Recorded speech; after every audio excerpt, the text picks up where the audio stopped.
I assume, like most of you, I'm looking around for new things to say at the Seder. So I pulled one of the Haggadahs off my shelf, one which I got when I married Ura, because Ura brought it in. So I haven't actually looked at it, which is the Haggadah of the Hagyonei Halacha, or from Mursky.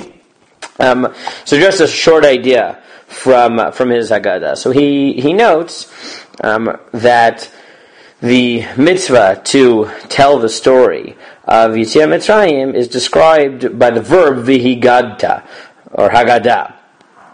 And he quotes his father, who invokes a relatively common methodological tool that you see every so often in different commentaries, which is that if you want to understand a word in Tanakh, and you want to understand the valence, in this case, of Haggadah, as opposed to, let's say, v'amarta, or visiparta, or any other word that it could have used.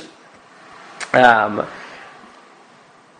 you look at the first usage of that word in Tanakh, and you see what it means there. And the first time you have you have the word or the verb of Haggadah is back in Breshit, when Adam and Chava sin. And after they sin, so they recognize the embarrassment that is entailed by nakedness. So they attempt to cover themselves up. And then Hashem is, whatever it means, walking through the Gan, and he approaches them, or he engages them in conversation. and he says to Adam, "Why is it that you hid from me?" And he says, "Well, I hid because Kirom Anochi, because I am naked." And Hashem says to him, "Gid lecha ki eromata." Who told you that you're naked? And Rashi translates that as me'ayin lecha ladat ki boshet yesh be'omed arum.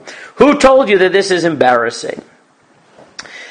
So what Rav Mursky notes is that it sounds like Higid isn't just like who informed you of information, but who told you something that you didn't know before, right? The upshot of God's question is that before one eats of the Eitz Hadat Tov V'Ra, the fact that he's naked is not important, and therefore the fact that Adam recognized that it was something that he should even take into consideration means that he must have learned something new.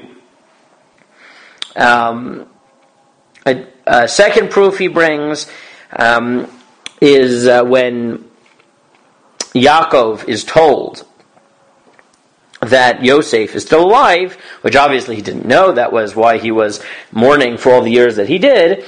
It doesn't say Vayomru lo od Yosef chai or Vayisapru lo od Yosef chai. It says Vayegidu lo lemor od Yosef chai. So he again assumes that the word Haggadah means that there must be something new.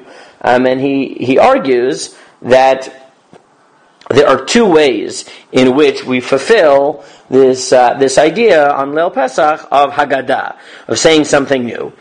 One is, as I started with, the emphasis that we have on saying new ideas in the Seder, not only repeating the story and the ideas that we've said year to year. And therefore this, Minhag Klal Yisrael, if you will, that everyone, tries to get a new Haggadah, find a new idea, find something different to say that they didn't say last year, he argues is part of the notion of Maggid, of the word Vihigata. And again, we call the section, according to him, Maggid, to capture that valence of the word that you have to say something new.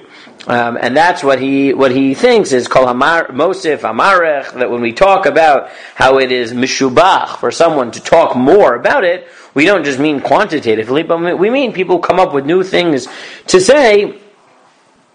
So that's one fulfillment of Haggadah. The second one, which I think is in many ways more powerful, is that, as we know, on Seder night we say Chayav Adam Lirot or Laharot and Atzmo Kilu Yatzam Mitzrayim, and at some level we are supposed to re-experience the Exodus as if we went through it.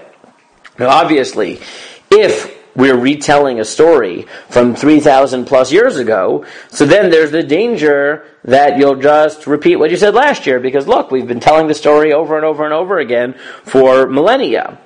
But if Seder night, you're supposed to experience it anew, so obviously you can't tell the story of what happened in Mitzrayim if this is the first year Ki'ilu it happened. You never told it before. It's by definition new because you're going through it now.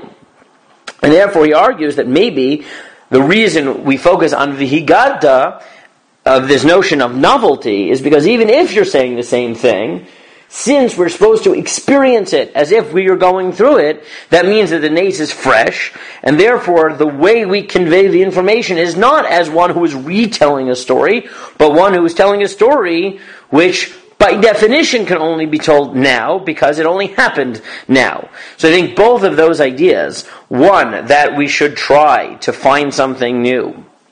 It's more than just, as he says, more than just, it makes the Seder more exciting, but maybe that's part of what Haggadah means, to put things in a new light, to come up with a new perspective, a new pshat, something that makes you think about Yetziat Mitzrayim differently. That's point one. And point two is that even if you don't come up with something new, to experience the Haggadah, to experience Sipur Yetziat Mitzrayim as if it is new, because you relate to it not as a retelling of an ancient story, but as the telling of a story that's happening now that you are part of, to feel as if it's new, that's also a kiyum in Haggadah. And both of those aspects, I think, will deepen our appreciation of Sipur Yetziat Mitzrayim.